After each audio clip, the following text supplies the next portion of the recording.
सुप्रभात बच्चों, मैं गीता मटपाल। बच्चों, आज हम सब मिल कर के पढ़ने वाले हैं अपनी कक्षा 10वीं के पाठ्यक्रम से, जिसका शीर्षक है सूरदास के पद। बच्चों, आप लोगों ने सूरदास जी के बारे में तो बहुत कुछ सुना होगा, लेकिन बच्चों कुछ और भी जान लेते हैं सूरदास जी के बारे में, जो आप लोगों को जानना बहुत ज़रूरी है। बच्चों, महाकवि सूरदास जी का जन्म मथुरा के निकट रुनकता अथवा रेणुका नामक ग्राम में सन 1478 ईस्वी में हुआ। कुछ विद्वान इनका जन्म दिल्ली के समीप सिही नामक स्थान पर भी मानते हैं। बच्चों, सूरदास जी जो वल्लभाचार्य जी के शिष्य थे। सूरदास मथुरा और वृंदावन के मध्य स्थित गऊ घाट पर श्री नाथ जी के मंदिर में रहते थे और वहाँ पर भजन कीर्तन भी किया करते थे। सूरदास जी की मृत्यु गोवर्धन के पास पारसौली नामक ग्राम में हुई थी। मृत्यु के समय इनके साथ महाप्रभु वल्लभाचार्य जी के सुपुत्र विठलनाथ जी वहाँ पर उपस्थित थे। इनकी कृतियाँ भक्त शिरोमणि सूरदास ने लगभग 1.25 लाख पदों की रचना की थी। काशी नगरी प्रचारिणी सभा की खोज तथा पुस्तकालय में सुरक्षित नामावली के अनुसार सूरदास के ग्रंथों की संख्या वैसे तो 25 मानी जाती है, किंतु उनके 3 ही ग्रंथ अभी तक हमारे पास उपलब्ध हुए हैं, जिनमें सूरसागर, सूर सरावली और साहित्य लहरी उल्लेखनीय है।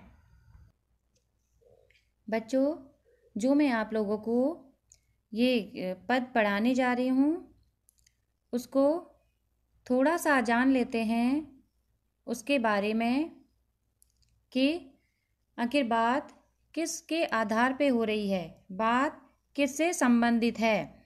तो थोड़ा सा जान लेते हैं। बच्चों, जब कृष्ण जी गोकुल से मथुरा आ गए और वापस नहीं जा सके, तो उन्होंने उद्धव को गोपियों को समझाने के लिए उनके पास भेजा। उद्धव उनका संदेश लेकर गोपियों के पास आए। उन्होंने गोपियों को निर्गुण ब्रह्म की उपासना और योग का संदेश देकर उनकी विरह वेदना को शांत करने का प्रयास किया, किंतु गोपियाँ श्री कृष्ण जी के सगुण रूप की उपासक थी।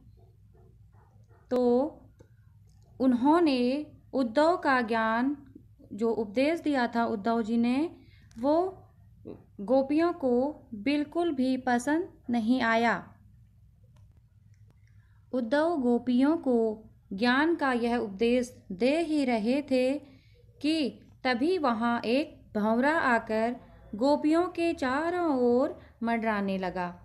तभी गोपियों ने उस भ्रमर के बहाने उद्धव पर खूब व्यंग बाण चलाए, यानी उद्धव के साथ बहुत हंसी मजाक किए। वो भंवरा जो वहाँ पर आया था, उस भंवरे को संकेत करके जो कहे गए पदों के कारण ही सूरदास का यह पद भ्रमर गीत के नाम से भी प्रसिद्ध है। पाठ में संकलित प्रथम पद में गोपियाँ उद्धव को उलाहना देते कहती हैं कि धागे में बंधे ही नहीं। वो कहती हैं कि क्योंकि तुम तो कभी किसी के स्नेह के धागे में बंधे ही नहीं हो हे उद्धव, तो तुम किसी दूसरे की विरह वेदना को कैसे समझोगे। तो चलो बच्चों, अब हम उद्धव जी के इस पद को पढ़ करके समझ लेते हैं। उद्धव तुम हो अति बड़ भागी, अपरस रहत सने तगाते नाहिन मन अनुरागी। पुरैनी पात रहत जल भीतर, तारस देह न दागी। ज्यों जल माह तेल की गागरी, बूंद न ताको लागी। प्रीति नदी में पाँव न बोरियों, दृष्टि न रूप परागी। सूरदास अबला हम भोरी, गुर चाटी ज्यों पागी। अब यहाँ पर बच्चों, उधौ तुम हो अति बड़ भागी। बड़ भागी मतलब भाग्यशाली। अपरस रहत स्नेह तगाते। अपरस मतलब अछूता। स्नेह तगाते, तगा मतलब धागा या डोरी, प्रेम की डोरी। नाहिन मन अनुरागी। पुरैनी पात रहत जल भीतर। पुरैनी पात मतलब कमल का पत्ता। तारस देह न दागी। दागी मतलब दाग धब्बे। ज्यों जल माह तेल की गागरी। माह, माह मतलब बीच में। बूंद न ताकों लागी। प्रीति नदी में पाँव न बोरियों। प्रीति नदी मतलब प्रेम की नदी में। बोरियों, बोरियों मतलब डुबोया।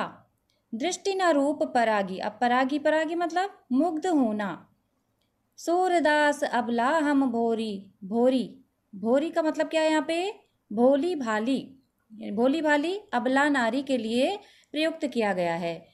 गुर चाटी जो पागी। कह रहे कि जिस प्रकार चीटी, गुर, गुर मतलब गुड़, खाते हो ना आप लोग, वही वाला गुड़। तो गुर मतलब गुड़। चाटी, चाटी का मतलब यहाँ पर है चीटी से। ज्यों पागी मतलब गुड़ पर जैसे चीटियाँ चिपक जाती हैं और वहीं पर अपने प्राण भी त्याग देती हैं। गुड़ से चींटियों को इतना प्रेम है। अब बच्चों, मैं आप लोगों को इस पद का, पूरे पद का भावार्थ समझाती हूँ। बच्चों, यहाँ पर गोपियाँ उद्धव से कह रही हैं कि तुम बहुत भाग्यशाली हो, क्योंकि तुम प्रेम के धागे में नहीं बंधे हो। इतना ही नहीं, तुम्हारे मन में तो प्रेम की भावना तक नहीं है। कमल पत्र जो कि सरोवर में होता है, वह हमेशा जल में ही रहता है, किंतु फिर भी उस पर जल की एक भी बूंद नहीं रुक पाती। वो इतना चिकना होता है कि उस पर जल की एक भी बूंद उसको भिगा नहीं पाती। इसी भांति, इसी तरह दूसरे उदाहरण के माध्यम से गोपियाँ उद्धव से कहती हैं कि जिस प्रकार तेल से भरी गगरी को जल में डुबोने पर भी उस पर जल की एक भी बूंद नहीं ठहरती, उसी प्रकार हे उद्धव, तुम भी ऐसे ही हो। निसंदेह तुम नीरस और हृदयहीन हो। गोपियाँ उद्धव से कह रही हैं कि हे उद्धव, आप प्रेम की पीड़ा को नहीं जानते, क्योंकि तुमने तो ना किसी को आकर्षित किया और ना ही तुम किसी के प्रति आकर्षित हुए हो, किंतु हम इसके बिल्कुल विपरीत हैं। मतलब हम तुम्हारे जैसे नहीं हैं। हम तो भोली भाली दुर्बल नारी हैं, जो कृष्ण प्रेम की मिठास में इतना डूब गई हैं कि उनके साथ उसी भांति लिप्त हो गई हैं, जैसे कि चींटी गुड़ से लिपटकर अपनी जान भी दे देती है, वहीं पर अपने प्राण त्याग देती है। उस मीठे से गुड़ को खाते खाते वहाँ अपने प्राण भी दे देती है। वह चींटी जो गुड़ से इतना प्रेम करती है, हम भी गोपियाँ ठीक उसी प्रकार श्री कृष्ण जी से इतना ही प्रेम करती हैं। हम कृष्ण के बिना नहीं रह सकते, भले ही उसके लिए चाहे हमें अपने प्राण भी न्यौछावर क्यों ना करने पड़ें। तो देखा बच्चों, सूरदास जी ने श्री कृष्ण के प्रति गोपियों के प्रेम को पद के माध्यम से कैसे बताया है। अब बच्चों, हम फिर मिलेंगे आपसे